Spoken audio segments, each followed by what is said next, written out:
Hi, and welcome to Uncle Scott's Kitchen. Today we're going to take a look at this. I got this for my wife recently. It's a KoMo Fidibus Classic grain mill. It allows us to grind grain at home and turn it into our own homemade flour, which we can then turn into homemade bread. So what we're going to do today, I'm going to kind of walk through the features of the unit, show you how it works. Then we're going to grind some grain, and we're going to show you how you take raw wheat berries. Now, I thought I knew what berries are, or were. Apparently these are berries. Okay, whatever. We're going to grind them up into our own flour, and then we're going to bake some delicious homemade bread. Now, if you've watched some of my other videos, you know that occasionally I tend to make a crack or two about my wife's cooking, or her cooking. But when it comes to baking, my wife is actually an expert. So today she is going to help with the baking of the bread. Let's get started. Now, the first thing I want to talk about is the question, why does anybody need their own grain mill? After all, you can get flour at most any grocery store. Bread is ubiquitous and cheap. It takes longer to bake your own bread. These things are expensive. This one was about $500. Why does anybody need their own grain mill? Now, for my wife and me, there are several reasons. And the first and probably most important is when we grind our own flour at home and make our own bread, I feel like we're getting the good stuff. We're getting the absolute best we can get. We're not buying bread that came from a big factory, mass produced. We are controlling the inputs into our bread. I feel like the home milled flour has more nutrition and tastes better. We can ensure that it's non-GMO wheat, organic wheat, different grains we can choose. So I feel like when we do it ourselves, we're getting the good stuff. And I like that the most. And what recently re-sparked our interest and got us back into baking our own bread at home was a trip to Florence, Italy. Now, Florence is a city near and dear to my heart, my favorite place in the whole world.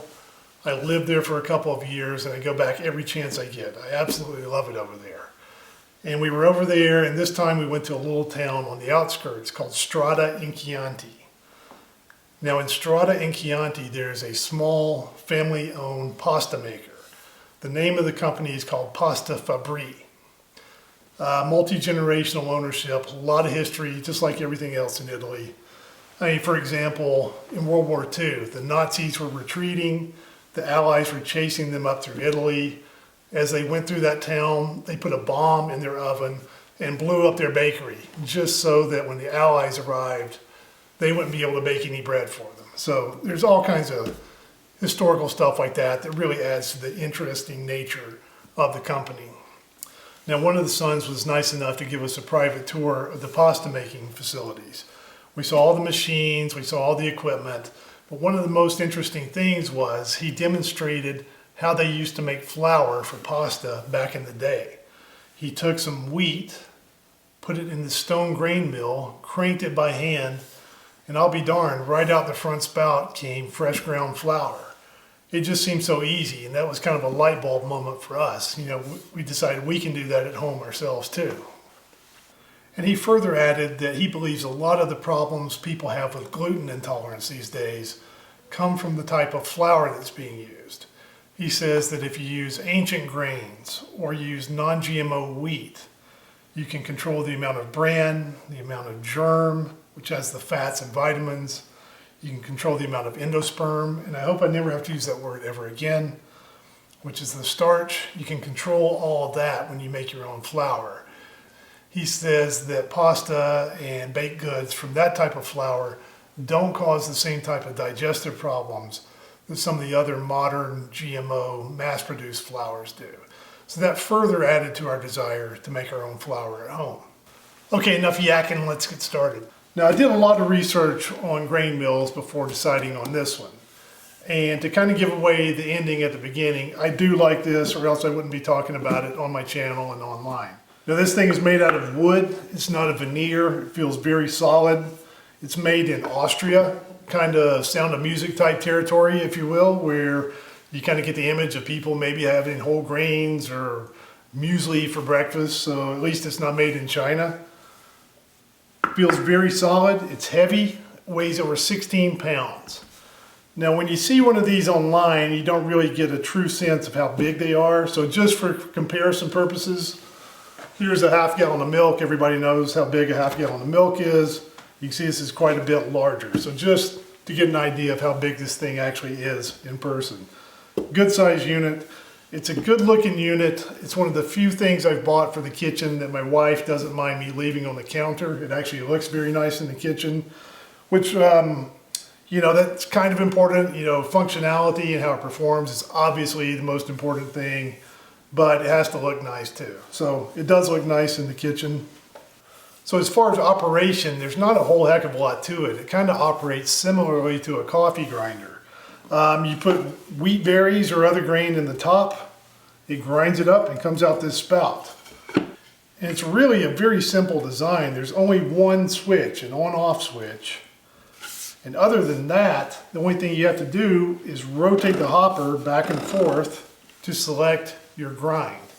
Now there's a little black dot indicator on the front. If you rotate the hopper all the way this way, that's a fine grind. If you go back the other, you can have a coarser grind. And you can stop anywhere in between. Okay, that was a good overview. Let's grind some grain.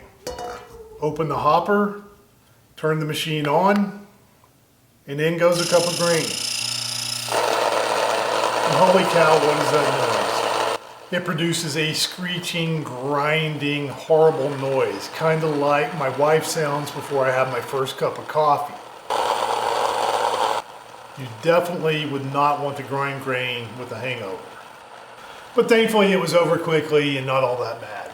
Coincidentally, the same thing my wife said on our wedding night. Now the machine creates some heat when it grinds the flour, and the flour feels warm to the touch.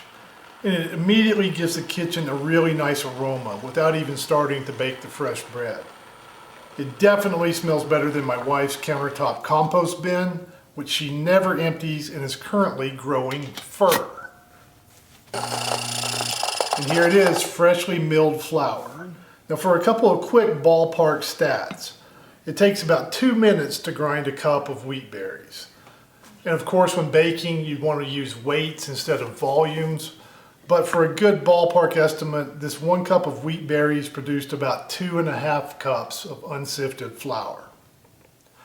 Now let's look at the different grind settings. From the exact same bag of hard red wheat berries, I produce 4 differently textured flours. On the left is a flour I made at the finest grind setting. It's almost powdery. Moving to the right are flours of increasing coarseness. Notice that you can start to see the individual grains the coarser the grind. The one on the right was ground at the highest setting and has very large grains. And even though they came from the exact same wheat berries, they seem to have different colors as well, from an almost white to a more golden brown.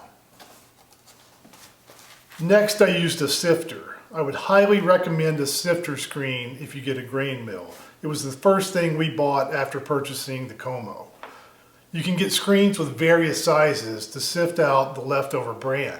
Now you might want a variety of screens depending on how much bran you want left in your final flour, depending on the final product you're going to bake, and how bad you want to go poo. Now I separated some of each of the 4 flours. All you do is pour in the flour and shake. The fine flour goes through the mesh and the bran is left on the screen. And here are each of the 4 flours after sifting. Once again, you can really tell a difference in coarseness, and we can see that the KoMo can indeed produce a wide variety of flour types, even from the same wheat berries. Now my own honey is going to be making a delicious honey wheat bread.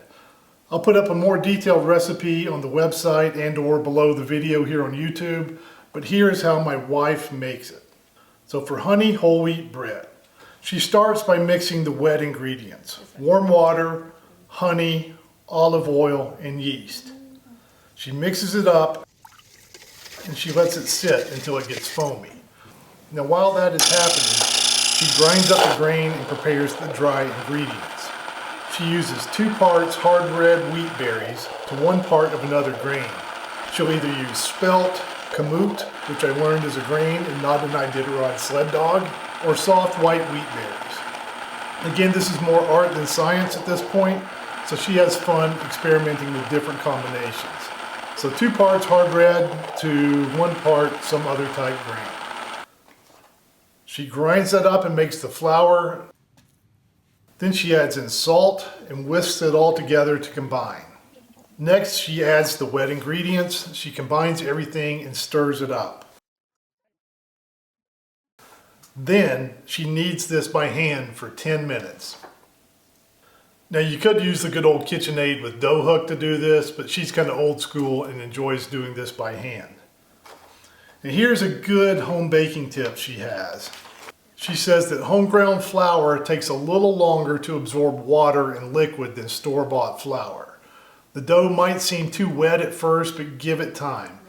She says if it feels too sticky at first, don't immediately add more dry ingredients. Let it rest a while, keep kneading it, and it will eventually feel less sticky. Okay, now it's time for the first rise. She takes the dough and puts it in an oiled bowl. She also puts oil on the surface of the dough to make sure that it doesn't dry out. She covers the bowl with plastic wrap loosely and then a dish towel and lets it rise. And what you want to do now is allow the dough to double in size. This can take up to an hour. It just depends on how warm it is in your house, where you have the dough rising, etc. Okay, after the dough is doubled in size, she cuts it in half, kneads it a few times, and shapes each into a loaf. She uses 2 loaf pans that have been generously buttered, puts in the dough, and squashes it until it fits. And this never gets old. Hey honey, what am I doing? Again, she makes sure the tops are oiled. She covers loosely with plastic wrap, covers with dish towels, and allows the dough to rise for a second time until it comes up over the top of the pan. This can take 45 minutes or so. Meanwhile, she preheats the oven to 400 and puts a pan of water at the bottom of the oven to keep everything moist. It takes about 40 minutes or so, bake them until they're done. We're at high altitude, about 4,500 feet, so you have to adjust this a little bit depending on your altitude. And when they're done, she takes them out, removes them from the pans immediately to a cooling rack. And here's a key. She takes a nice stick of butter and rubs it all over the top of the loaves while they're still hot. This gives the crust a nice, delicious, buttery flavor. And the whole house smells like fresh baked bread with butter. Much, much better than a stupid scented candle from Target. And you know the only thing better than homemade bread?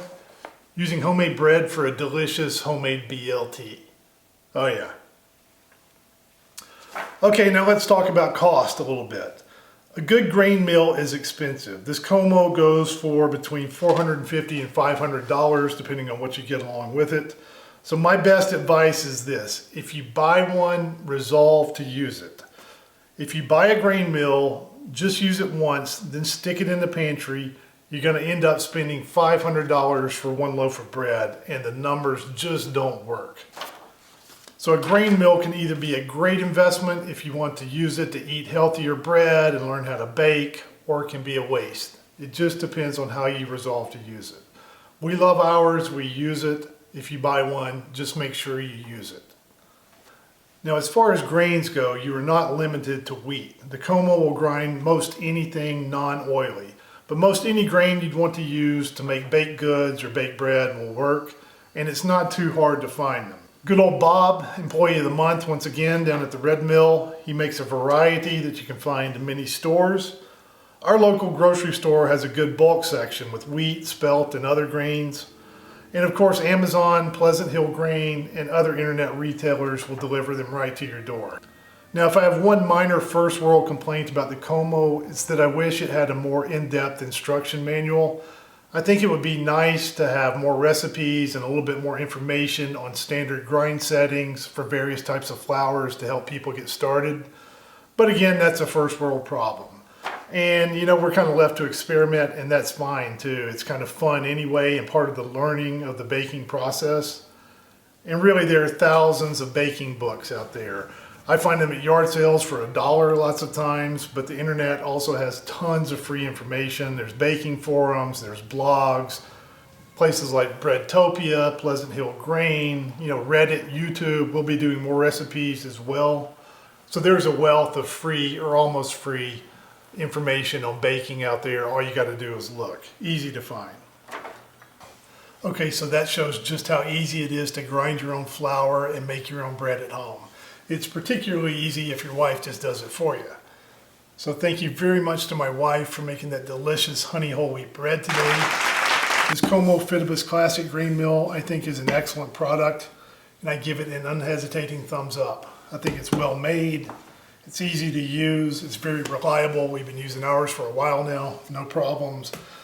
And it does what it claims to do. It's a great way to grind grain into delicious flour at home. So I think this is a great way to start if you want to get into grinding your own flour or take your home baking up to another level. Now, if you decide you want to get one of these or check prices or shop around, we have Amazon affiliate shopping links below. You can check those out. Also, I welcome all comments and questions and feedback. So feel free to leave that below the video here on YouTube or over at the website at UncleScott'sKitchen.com. And what else? If you've enjoyed the video and found it helpful and want to see more, make sure you subscribe and keep your notifications on. And that way you'll be notified next time we put a video out. Thank you very much, and we'll see you next time on Uncle Scott's Kitchen.